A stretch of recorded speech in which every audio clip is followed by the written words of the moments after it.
Welcome everybody to Design on the Front Line with your hosts, Matt Fields and Morgan Hutchinson. How you doing? Should we, All right, let's get it started for real. Let's do it. All right, everybody, we're gonna get started. I gotta share my screen. Thanks, Rob, for the music.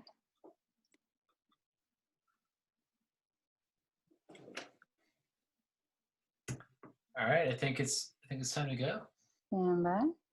Hello, everybody. I'm Morgan Hutchinson, and I'm an emergency doctor here in Philadelphia at Thomas Jefferson University Hospital, and a member of the Health Design Lab. Yeah, and I'm Matt Fields, and I'm also an emergency physician and a faculty of the Health Design Lab, and we're very excited to bring you Designing on the Front Lines. We're very happy to have you all. Please mute your audio to make the best experience for everybody, and use the chat box. We'd love to hear from you. Who are you? Where are you from? What do you do? And then also please add all your questions and comments to the chat box. We'll have time at the end to answer them. All right, and we're very excited to have a special guest with us today, Dr. Rich Levitan, an expert in airway management and a crusader has been leading the fight against COVID in New York City. Thanks, Rich. Absolutely. Hey, thank you. Rich. First, we want to give you a little background as to why we made this webinar and what we'd like to accomplish. Yeah, Morgan, tell us why are we here? So our healthcare system was not prepared for this COVID-19 pandemic. Doctors around the country were pleading for PPE while watching their patients and colleagues fight for their lives against the deadly virus. Because of this unmet need, healthcare workers and designers have been working tirelessly to find solutions. That's right. Here at the Health Design Lab, we pride ourselves on bringing together healthcare experts and design experts together to solve problems. And as emergency physicians, we are working on the front line where we experience the pandemic firsthand, but we try to do so with the eye of a designer. We can't overstate enough how important we feel co-design is in the Health Design Lab. And this is kind of a typical day in the design lab where we're bringing together physicians, patients, industry, designers, all together to solve problems. Of course, these pictures are pre-COVID. So in the days of COVID, it's really important for us to really work together, to come together in virtual settings to keep up this design momentum and this collaboration. This pandemic has been a perfect opportunity for us to all come together, doctors, nurses, designers, to solve these problems. These are just a few of the examples of things we've been working on in our lab. You'll see everything here from the bunny suit or the PAPR adapters to training programs for manual ventilation to 3D printed COVID swabs. We bring designers into the healthcare space to solve problems that didn't even exist a few months ago. Our innovations keep doctors safe and help us protect patients and provide the best care to patients with COVID-19. We've also been working on rapid prototyping as we quickly realized that we needed to find a way to collaborate with each other as we're all experiencing the same challenges. Designing on the front lines brings together healthcare workers and designers to tackle some of the biggest challenges during COVID-19 pandemic. That's right. And so today we're going to touch on a few design challenges involved in frontline emergency medicine airway management. Morgan and I will introduce a popular topic, intubation boxes, and then we'll turn it over to the airway master, Rich Levitan, and followed by a Q&A period afterwards. So please feel free to use the comment box or the chat box to leave comments. Keep it clean. We are recording this, but throw in any questions or comments you may have, and we're going to get to that at the end and go through those. So intubation is a super common emergency department procedure. It's extremely high risk during the COVID pandemic for transmission to the doctor. Normal breathing, coughing, sneezing, vomiting can all cause the doc to get COVID from the patient. In this video on the right, we're demonstrating using fluorescent dye the trajectory of a cough from a patient. That's right. And in the design lab, when we come across a design challenge, we like to use something called the how might we statement to kind of frame the challenge. So here the question is, how might we create a reusable protective barrier for healthcare providers during intubation?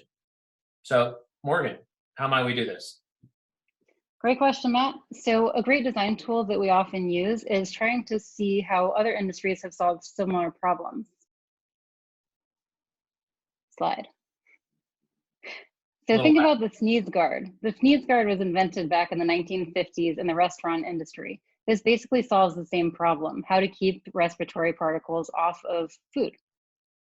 And that's exactly what we started doing and what designers around the world started doing to solve this problem. I love that you looked up what year the sneeze guard came out. I did. I looked it That's up good. just 10 minutes That's good. ago. Great thoroughness and fact checking. Appreciate that. Absolutely. Gotta have the facts. So providers around the world started creating simple barrier devices that were reusable and that were made from already available materials. The most common one was called the aerosol box. This one was described by Shen Young, an anesthesiologist in Taiwan. This simple box has armholes so the provider can put their arms through those holes. It's reusable, easily cleanable, and it provides barrier protection during the intubation procedure. Yeah, totally. And we jumped on this real quick. We had our friends at NextFab, which is a makerspace here in Philadelphia, make us one, and we started testing it right away. And while we did find this to be a great enclosure that had face validity for containing droplets, and it was pretty intuitive to use, it did have a few drawbacks. So if the intubation goes very smoothly, as demonstrated by Morgan here, great job, Morgan, on doing Thank this, you. then there's really no issue.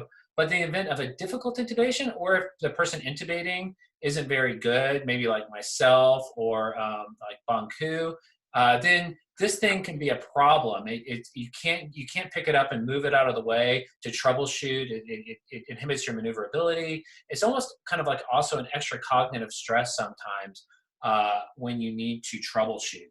And so this kind of, we kind of identify some issues right away with it. Also, if you do, after you get the intubation performed and you get the tube in, you need to bring in a bag to start bagging the patient.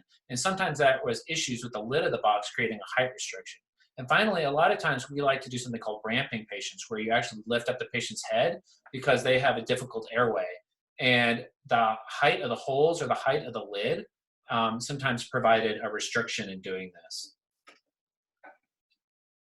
And so here, Morgan is actually trying a couple different designs. So on the left, we have that original intubation box. And in the middle, we have a design that our anesthesia colleagues created. And it was kind of cool. They were working on this in parallel. And I think a lot of people, this is what's really cool about intubation boxes, is a lot of people are working on this in parallel. And so this intubation, what they call it, the intubation shield, tried to solve a few of these issues. So Morgan, do you want to talk about this design? I do. I think your screen sharing stopped. Oh, But did it? anyway, so Let me yes. go back. Sorry, I don't know what happened. So this new design that anesthesia made for us was excellent. It was a lot lighter than the original airway box. It was easier to use for that reason. It only had the 3 sides. And so if there was an emergency, which is the most important thing, you could just push it forward on top of the patient's thorax and go forth with a normal intubation. Yeah, totally. And I really like this design. One of the other things about it too is if you notice the sides are, because it's a very thin material, the sides are flexible, and that lets you accommodate for a broader shoulder width, which is really cool. Just like our friend Carlos here. My friend Carlos here. Okay, and cool. Sorry, did you mention the flipability of it? I did, yeah. If Okay, you have an emergency while you're doing the show what airway, that you slip looks it like. forward. Yeah. Oh, great. Yeah, so Yeah, if you decide you don't need it anymore, you can just push it forward onto the patient and go do a regular intubation. right, so that's huge for us people who maybe not be as good at intubation as Morgan, and we need to troubleshoot or use a backup method. Cool. So I love this design too, but one thing that I really was a downer for me was the draping that was required to create barrier protection. I feel in the emergency department that I probably don't necessarily have time to put on a drape, or you might have to do it ahead of time, and that requires a lot of preparation, and we're pretty busy. So that led us to want to create a third design, which we show here, where we actually added on a bit of a lip on the top. So just another iteration to try and create a little bit more barrier protection that might be a hybrid between the shield and this, but also kind of retains that thin plexiglass that's super lightweight and can be flipped. So kind of fun design process and iterative design here. And so the next kind of question we had for these designs was, how well do they work? So here is an image from, you may have seen from the New England Journal of Medicine, where there was a publication in which somebody showed a methodology for testing these using a balloon filled with dye that was inserted into the airway of a mannequin and then filled with air and exploded. And that was kind of to simulate a cough. And here obviously is a cough simulation without the barrier device. So we wanted to check this out for ourselves. So this is a picture of us doing a simulation ourselves just last week up in the operating room. What we did was we ran a tube through the patient's nose and then out through the mouth and put a balloon full of fluorescent dye on the end of that tube, hooked it up to oxygen, just like Matt said, and until the balloon popped, simulating the cough. Yeah, and what's not pictured here is the big streak of dye that Morgan got all over her expensive fig scrubs when she did this. Terrible. So I would recommend using your cheaper free hospital scrubs. Lesson learned. Better at intubating than doing a simulation. So in this one, we're testing the box versus the shield. We found that the box actually did a better job of protecting people that were standing on the sides of the bed and at the foot of the bed. They both did an equal good job of protecting the person who's doing the intubation, but with the shield, you actually got a lot more splatter on the sides of the bed and down at the foot. Yeah, so the second one here is the shield. Got everywhere.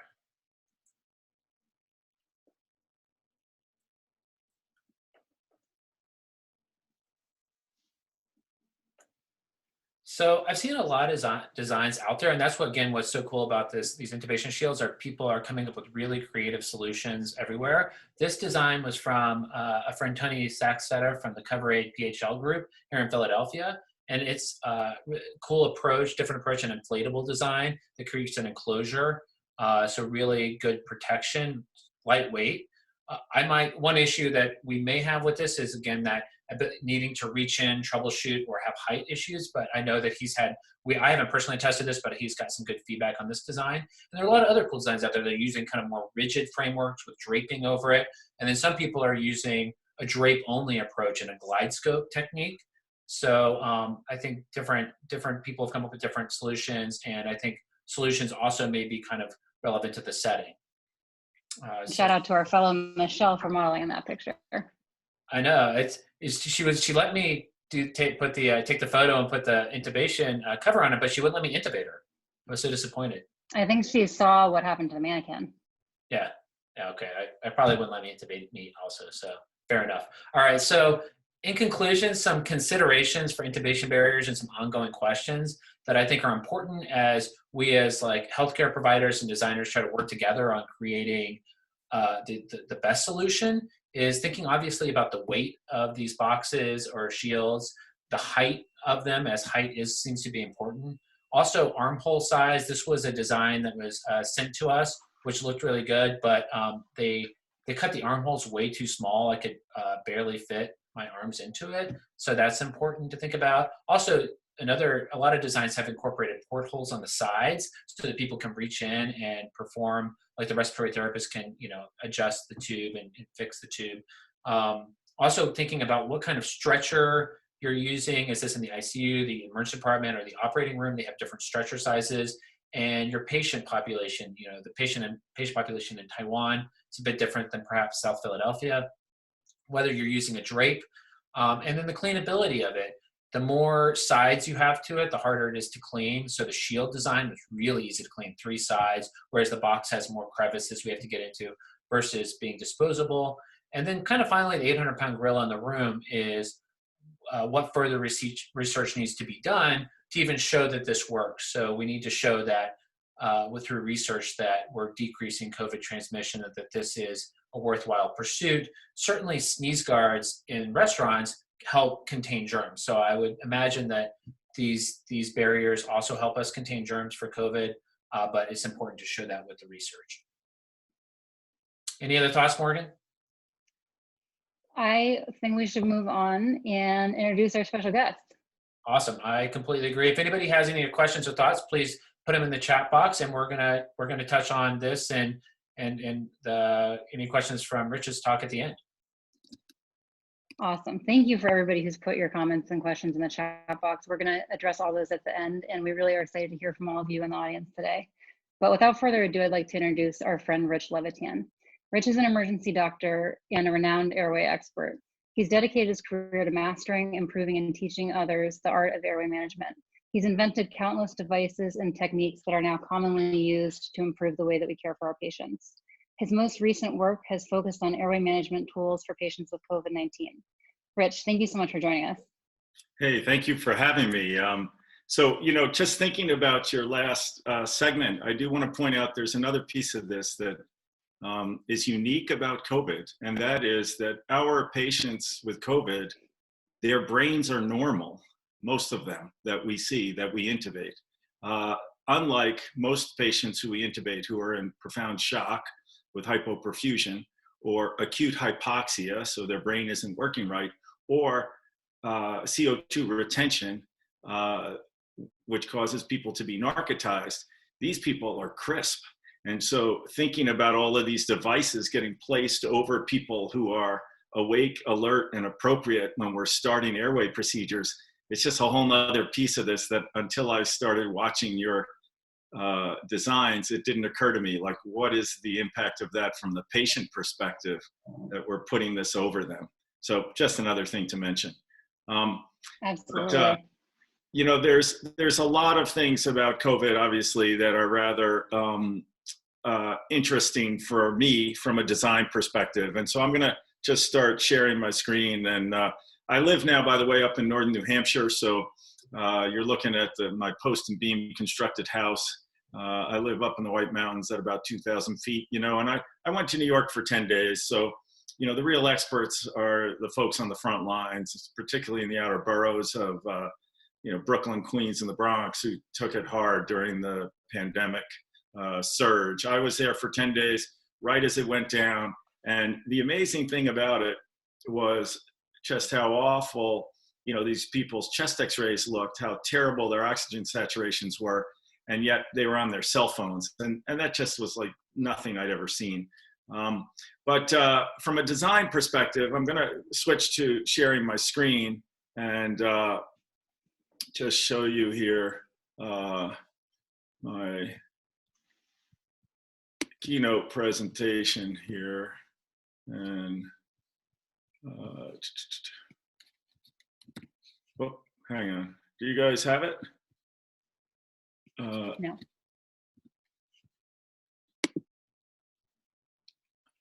I'm just trying to move around here.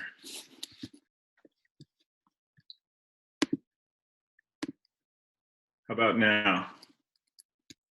Not yet. It's that green button on the bottom, share screen. Yeah, I'm working on it. Okay, share screen, keynote. Okay, here we go. Perfect. Got it. Okay. Cool. So let's talk design. One of the most amazing things that I've seen in medicine is looking at pulmonary angiography and looking at the design of the way the lungs work. That just always blows me away. And that the design of pulmonary vessels and everything, it mirrors fractals and how trees look, But it is interesting to think about the design of the lungs, how this virus affects these people. And so I have on my screen on the left, a chest x-ray with somebody who had mild COVID, 92% sat, and on the right, somebody with much more severe. But COVID starts out in the lower lungs, and it starts out also in the posterior lungs.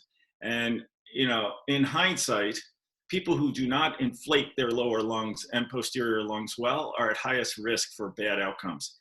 We thought early on that everybody with lung disease would be equally affected. But what we've discovered actually is that if you are hyperinflated with asthma or COPD, you actually are less likely to get this disease. That in China, only 4% of deaths were in these people who are heavy smokers with COPD.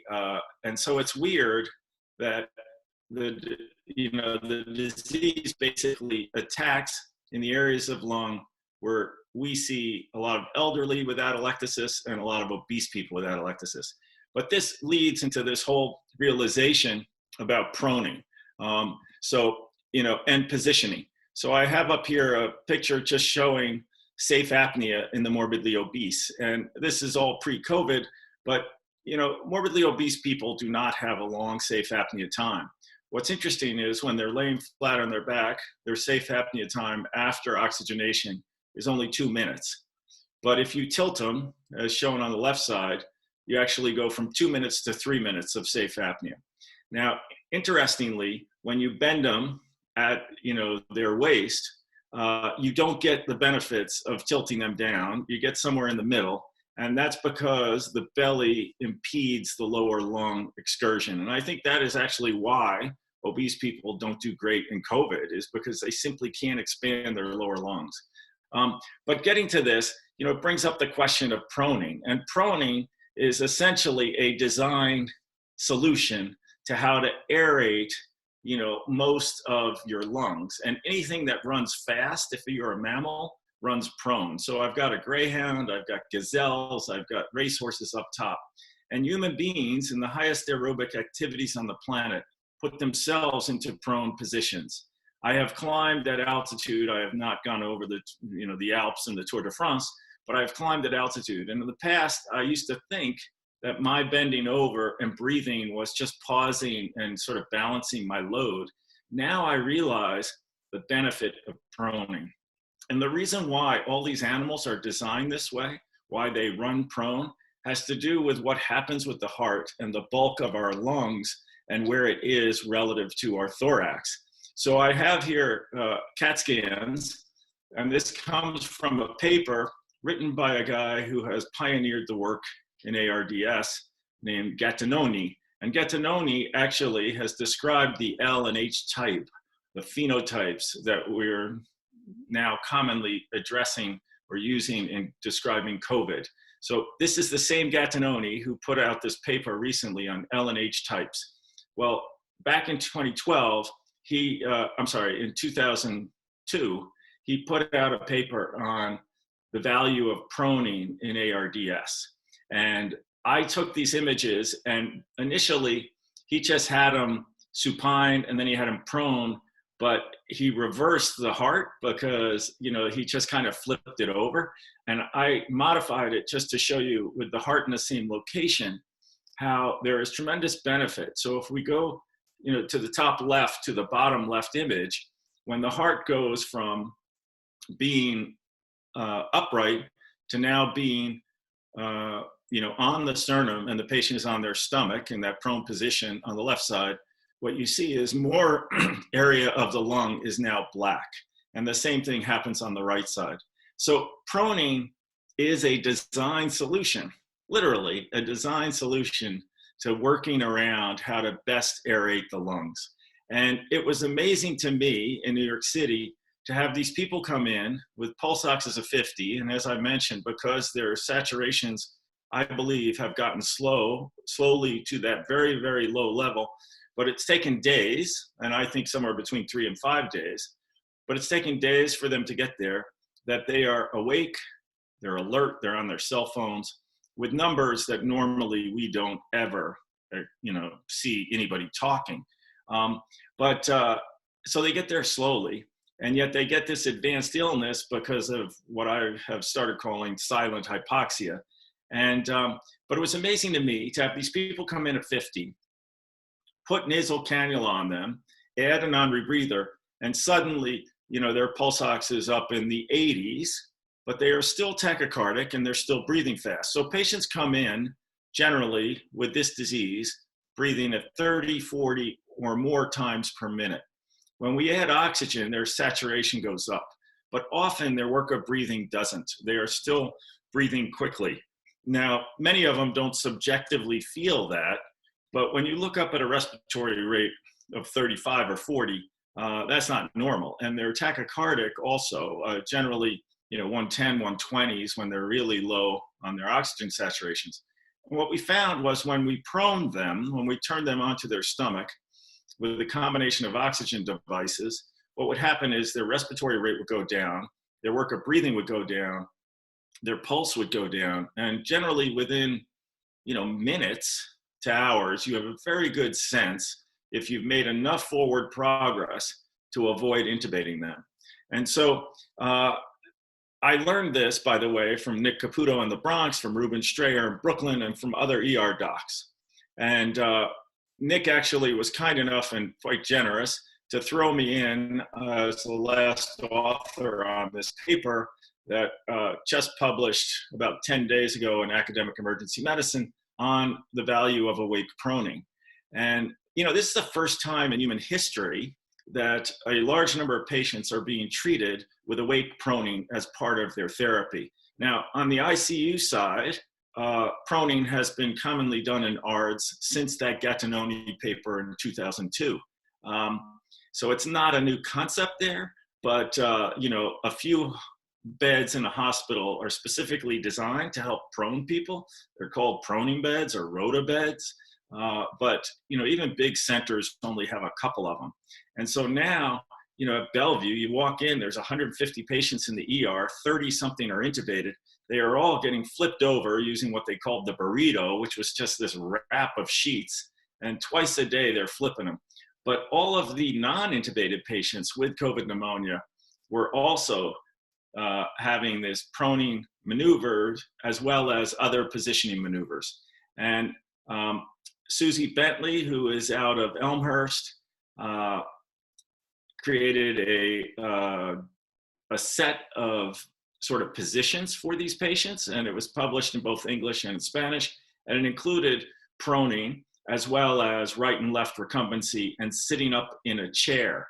And sitting in a chair, I think, is much better than sitting in a stretcher, because particularly if you're larger, sitting in a stretcher causes the lower lungs to not be able to fully expand. But what I did notice, you know, in this whole effort to try to do proning is that large people did not do well with it. And I was chatting with my son after working a shift at Bellevue. And by the way, you know, I did about 10 in a row. And it's just hard to go through an entire shift in full PPE in the respiratory unit. It was just brutal. But I was coming home and I was telling my son about this, and I was saying how, but we had some large people who we couldn't prone. They just wouldn't tolerate it. And we were chatting, and you know, it occurred to me, what if we used a pregnancy massage mattress? Like, they must make those, right? And so my son finds online a pregnancy massage mattress, and he sends me a picture of it, and it's up there in the right corner. And this was made by a spa company called Earthlight. And you can tell it's very designed for females with gravid abdomens. But it was pretty cool because it gets you off of the bed. It allows your arms to go on your side, and it is really comfortable. And if you're large, that center area, there's a cushion that you can take out, and it allows your large belly to fall into that cavity. So, you know, my thought was, if we can prone the fluffy, this is really valuable, because there's a lot of people, and I started using that term, fluffy, because there's a lot of people in America who fit that category. They're pretty round. And, but not in New York. New York actually has quite the skewed population. I bet Philly, well, Philly has a mix, right? You guys definitely have plenty of people who like Wawa and pretzels and other things that, you know, Pennsylvania has in spades. Yeah, being able to prone the fluffy, though, would be a useful thing. So I get this overnighted to me. Speak to this woman who tells me her whole company is shut down. And I say, well, you know, if you can make proning cushions, maybe you guys could get an exemption and you could start making these, and it would help people who have COVID pneumonia, because we're trying to prone them. And so she overnights this me the next day, and I bring it in. And the first patient I tried it on was a woman whose pulse ox was in the 40s when she hit the door. And she was tachy to 120, respiratory rate over 40. And she came in, and I found out that her husband was next door to her, and his pulse ox was in the 50s and also had terrible respiratory parameters. Well, they were both larger. We tried turning them over, and they both complained that it wasn't very comfortable. And I pulled out this proning mattress, and she fell asleep on the proning mattress for 2 hours, and she felt much better. And then when she got off it, I put her husband on it, and we put them into the same room, because we ran out of rooms for all of these patients. We were trying to keep the people who were on high flow nasal cannulas in negative pressure rooms. So, but they ended up alternating. They got admitted to the hospital in the same room, and they ended up alternating use of this proning cushion. And I believe they both avoided intubation, though I didn't follow them after the first day in the ER. But I called up my brothers and said, hey guys, I stumbled upon this thing, and if we could get more of these cushions, we could, help out a lot of docs in New York. Well, I am the black sheep in my family. My older brother has had a modicum of success in the investment banking and venture capital world. My twin is an internet entrepreneur, and I'm just an ER doc. But I called him up and I said, hey guys, how about you get some of these and you ship them to all these hospitals in New York? Just send them. And I called up some friends of mine, Nick in the Bronx, Ruben in Brooklyn, Swami in North Jersey, and others. And I said, hey guys, I got these proning cushions. Why don't you try them? Well, my brothers ended up creating this charitable organization called Prone to Help. We started raising some money. And as of now, we have shipped about 250 of these to over 125 hospitals around the country in about 35 states. And we've gotten some great feedback. There are some issues on the design side with this current design. It's relatively tall, so it's a little tricky for the patients to get on and off. The head space isn't quite as open. There is an opening there, and patients do like text on their cell phones and stuff while they're proning, so that actually is kind of cool. It works pretty well with nasal cannulas. I haven't tried it with CPAP masks, and people in the unit were like, can we try this in the intubated? And I'm like, I don't really know if there's enough room there. And, this device was kind of the off-the-shelf solution that I found, but it got me thinking how to better design it. And my son actually connected me with another company, and I started getting inquiries from companies. When we put up our website, Prone to Help, I started getting inquiries from other companies who potentially could make these. And so the next iteration of this, which I've worked out just this past week, is actually a much more sophisticated product that the manufacturer was using for spinal surgery. And it was designed for the OR and for radiology. So when they're doing fluoro-guided stuff on the cervical spine. And so this is the next iteration of the product. It has more, it has more space underneath the head. The cushion can be adjusted in a variety of ways. And I foresee in the future specific cushions that are actually designed for CPAP masks and for intubation, for intubated patients, and that this could be used not only in the awake, but also in the sedated, intubated crowd. The fabric actually meets all this criteria that is supposed to be used in hospitals in terms of being antimicrobial, easily wipeable, and other features like that. And so this company is called Oakworks. The first one's name was Earthlight, and they're in California. This one's in Pennsylvania. But I foresee continued devices, the proning cushions that are designed by companies all over the country and will allow inexpensively, we're talking, a few $100s, the ability to prone patients, both awake patients as well as intubated patients. And, it's pretty cool if we can keep people off of ventilators, if we can improve care without having to go to intubation. And the other piece of this, obviously, is the sooner we get patients, the earlier we identify them before they present with severe lung injury, the better. So I've gotten very keen on pushing pulse oximetry monitoring, particularly in COVID positive patients, but also in the elderly, because my belief is that with simple maneuvers, with earlier identification, patient positioning maneuvers, early treatment with oxygen, earlier input into the healthcare system, monitoring of inflammatory markers, earlier steroids, earlier IL-6 agents, that what will happen is we'll keep many more people off of ventilators. So in Nick Caputo's 50 patients out of the South Bronx, 2 out of 3 avoided a ventilator for their entire hospitalization. Imagine if that goes to 1 out of 6, or if that goes to 1 out of 12, what we are going to see, and I'm hoping for, is a logarithmic collapse of the resources that stress our healthcare system, a dramatic improvement in mortality if we get people earlier and we can do these less invasive things. So I am so much more hopeful about where we are as a country, as a health system, and our ability to treat this if we push the detection window of COVID pneumonia to that silent hypoxic phase.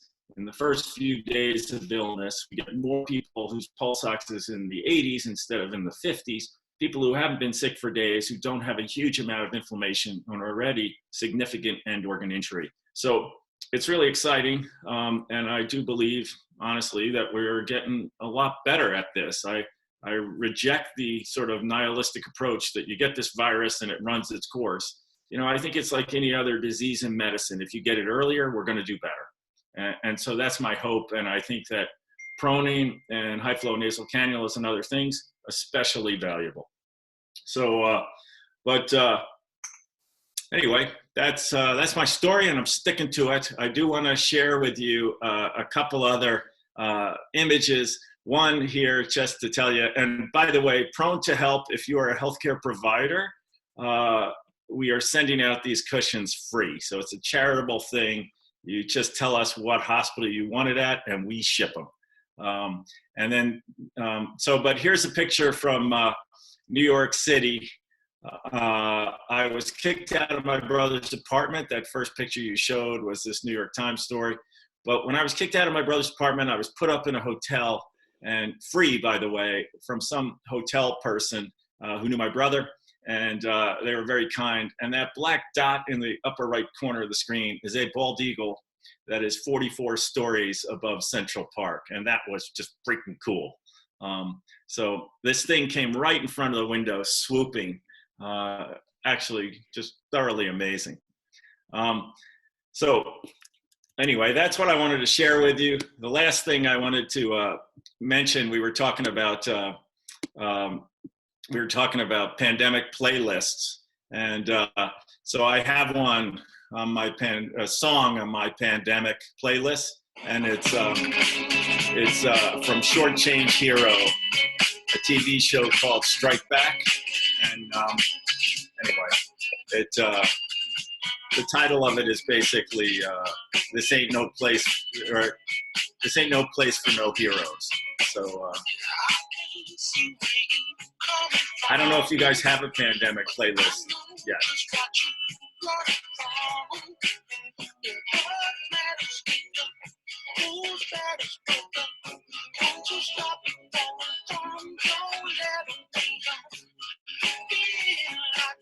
Hang on, wait for the chorus, and then I'll.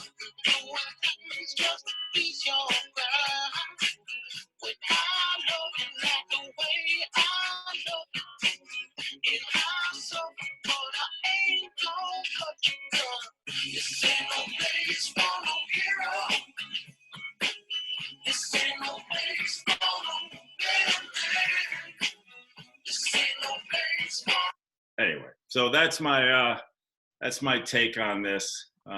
Anyway, thank you guys for having me. And let's see here. How do I change back my screen? Just at the top, you can write stop sharing, or probably Rob can do it too for you. But okay. Thank you so much. That was really awesome. We really appreciate having you here today. We've got a lot of good questions from the audience, but first, thank you for the proning pillows that you sent to us. We got a few proning pillow mattresses here at Jefferson from Prone to Help, and they have been awesome. We had a patient that was really hypoxic. We were about to intubate, and we put her on the proning pillow, and her oxygen sat went up, and she fell asleep, and she was super comfortable, and she avoided intubation. So that was awesome. Every win is an exponential win. You know, it's a win for the patient. It's a win for the system. Anyway. Absolutely. We've got some good questions here, and everybody please keep adding your questions to the comment box. I'll start with Pick's question. Do you believe in L and H or low and high phenotypes? And does COVID data from Boston and Seattle fit or deviate from that model?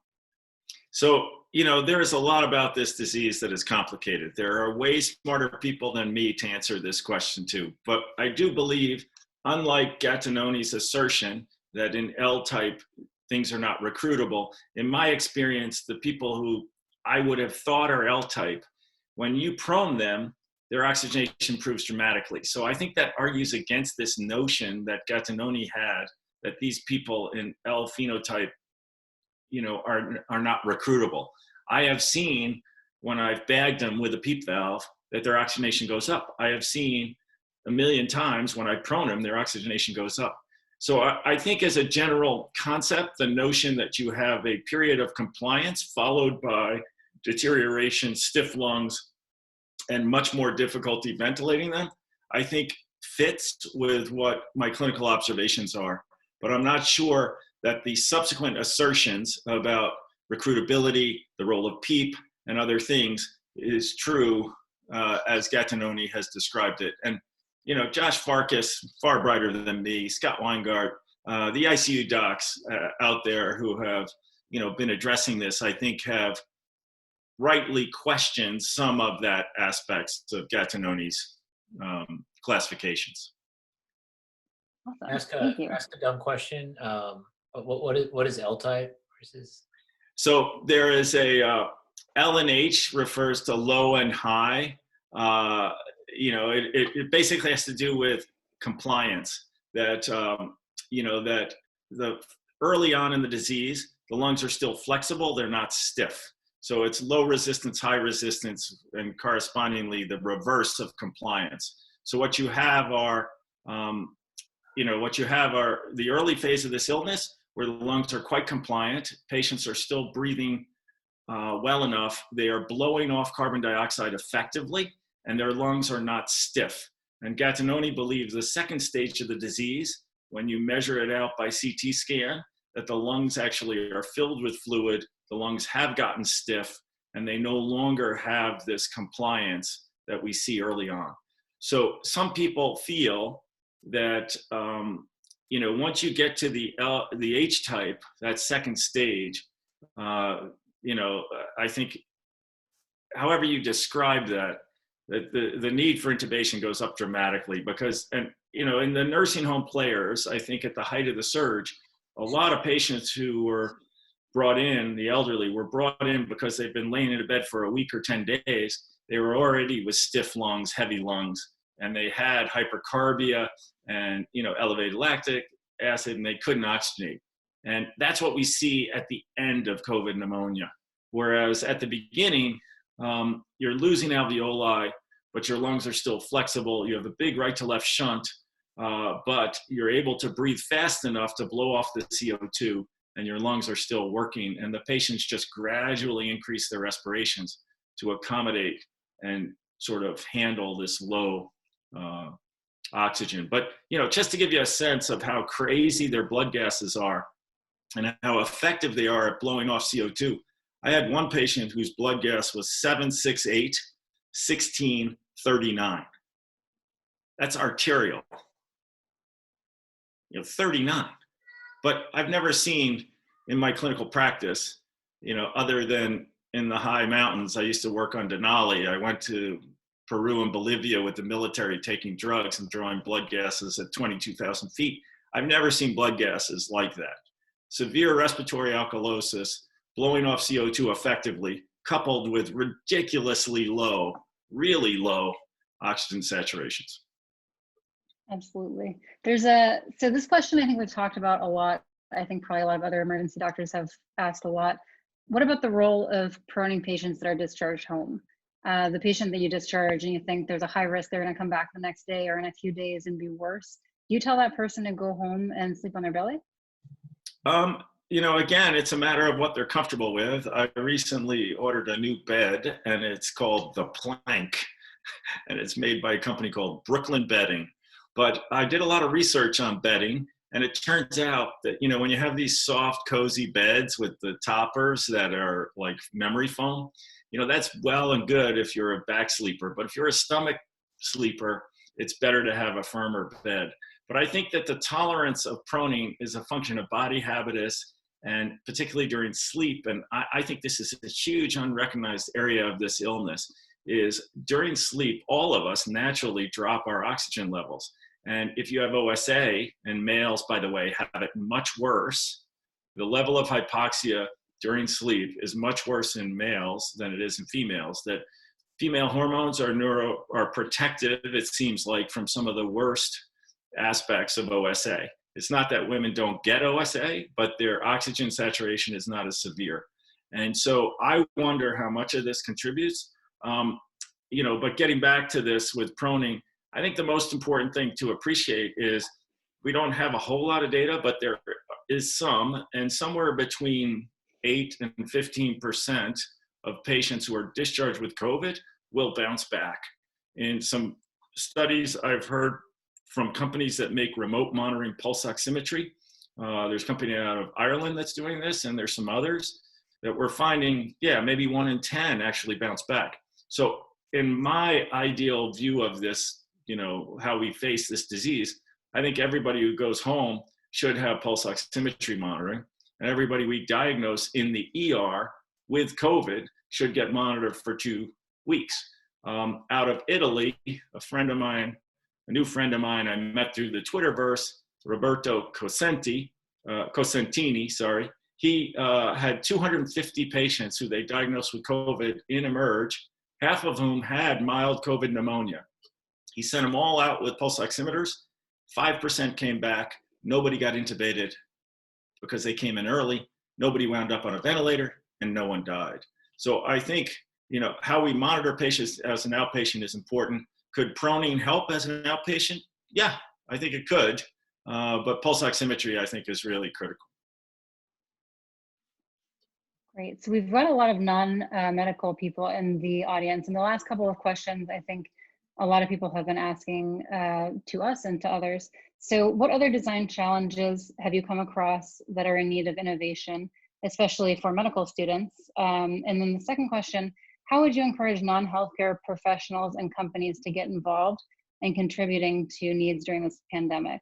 This could either be funding or providing materials to design such as innovative designs. Do you want me to address that, or you want to have that to others? I can give you my 2 cents, and then I'm curious what other people say. But, I think a huge unmet, unrecognized aspect of this is the need to expand negative pressure rooms. We have historically, 150 years ago, we figured out that washing hands between patients was important. In this respiratory pandemic, there's been several studies that show that SARS and also COVID-19 can get into vent systems. We know of infections that have happened that way. And there's high amounts of viral particles around some of these vent systems. So in my little hospital in northern New Hampshire, I reached out to my boss, and the HVAC engineers in my hospital created these window-based negative pressure fans to suck air out. And if we're gonna do non-invasive stuff where they're not on a tracheal tube, but they're on high flow nasal cannulas and other things, we want negative pressure. And I think if we had an army of these people go out to all the nursing facilities around the country and help the hospitals make more negative pressure rooms, I think that would be good for decreasing risk to healthcare workers as well as between patients. But that's my 2 cents on that, in addition to the emphasis on, I think, high flow nasal cannula systems. That's an excellent answer. I totally would agree with that. A couple questions about sort of like specific patient types. How would you recommend different interventions or admission sort of threshold for pregnant patients, especially late term, 3rd trimester pregnant patients? And I would add in there, how about children? I don't have enough of an end to tell you about pregnant people, but in general, I think if you think somebody has COVID, if they have COVID pneumonia, I want to know what their biomarkers are. I want to know where they are in the course of illness. Thankfully, most of the kids don't seem seriously ill, but they are definitely spreading it. They are definitely getting it. And we're hearing of rare cases now that millions of Americans, literally, I believe 5 to 10 million Americans have been infected. So you hear of occasional just awful things, encephalitis, carditis, other stuff. But for most patients, this disease attacks the lungs, and that's where it causes the biggest problems. So, discharge decisions, anybody 92% or lower, I am extremely worried about sending home. but I think that when you have a high degree of suspicion, hopefully, we're moving to a point now where we can do point of care testing, and you recognize they have COVID, and then depending on what their oxygen saturation is, they're monitored with pulse oximetry, or they're brought in, given early oxygen and some positioning maneuvers and other things. But I don't have enough of an N in the pregnant or sick kids to tell you specifically about them. Thank you. I'm going to ask this question, open it to Matt also, and to you. So Tony asks, is an intubation enclosure just nice to have, or is it a need in the emergency department? And how do you go about adopting new devices like this in your own emergency department, in your own institution? Yeah, I'd love to, Rich, I'd love to get your take on the intubation shields and barrier devices. I didn't use them at Bellevue. My friend Nick Caputo took a patient belonging bag, which in the HHC system is clear plastic, and he split it down the sides and he just dropped it on him as a drape. There was one case I had where somebody deteriorated, somebody we had given lytics for a stroke, and it turns out he also had COVID pneumonia, and then he bled in his brain and we had to urgently intubate him. And, he was coughing and bucking. Once you give drugs to these people and they're RSI'd, I think the aerosol risk is low. It's what happens when you go into the room and all the peri-intubation stuff. And for me, the peri-intubation stuff is best done with a CPAP enclosure in a closed circuit with a viral filter. And then I push drugs and I sit them upright, and I use ketamine and rocuronium, but I sit them upright and I hold that mask on them for 45 seconds. And then we open the mask, but they're not breathing at that point, lay them down, quickly intubate them. But I don't have any experience with it. I find, even though I am an airway enthusiast, I like to use that term instead of an airway expert, that if I were to add a box around the patient, it would probably freak me out. But really good PPE, I had 2 layers, gloves and gowns, respirator, full face shield. Like, the PPE piece is huge. Yeah. No, I mean, it's interesting. There's definitely been a mixed response from our group, and there are definitely people who feel that, yeah, adding another step or complication to intubation is not a good idea. It's a very high risk procedure. And then what's the benefit? I've done about 4 intubations with the airway box, and all 4 of them have gone well, especially using video assisted laryngoscopy. And I actually was supervising residents through these, and we had one in particular that was a very obese short neck patient that was complicated. Actually, EMS had tried to intubate and couldn't get it and did a supraglottic, and we did it.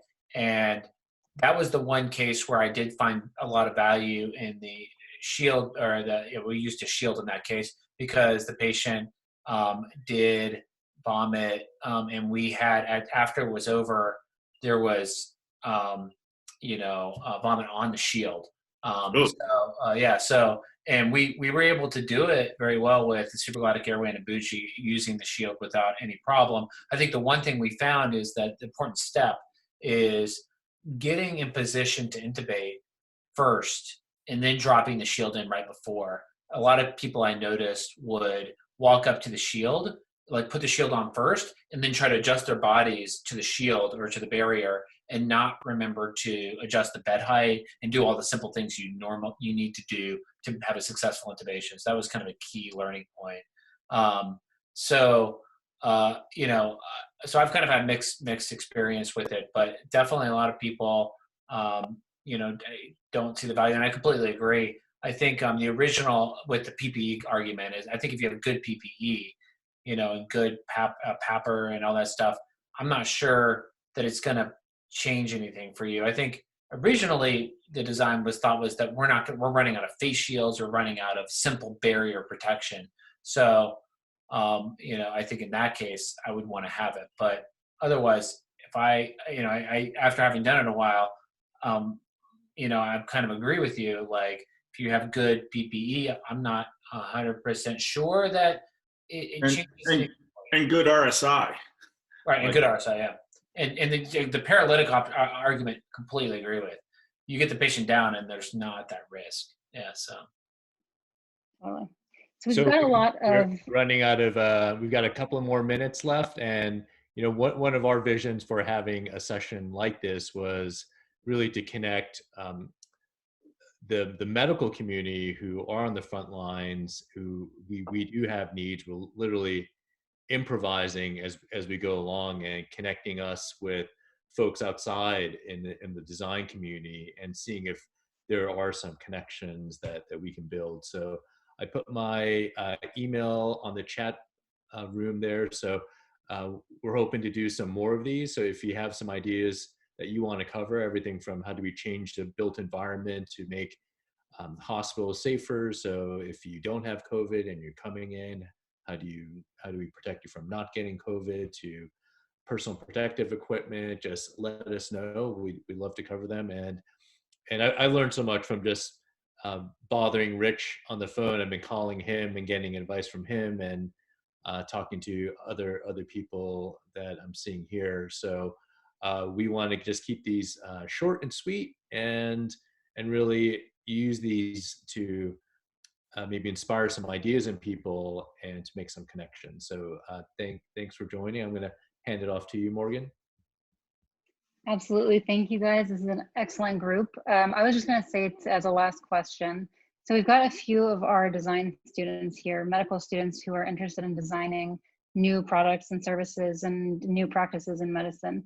What advice would you give these students, as you've got so much experience in that? To me? Yes, you. I have learned increasingly how valuable it is to involve engineers earlier. That it doesn't matter if you come up with the next best thing, if it isn't able to be produced cost effectively and efficiently.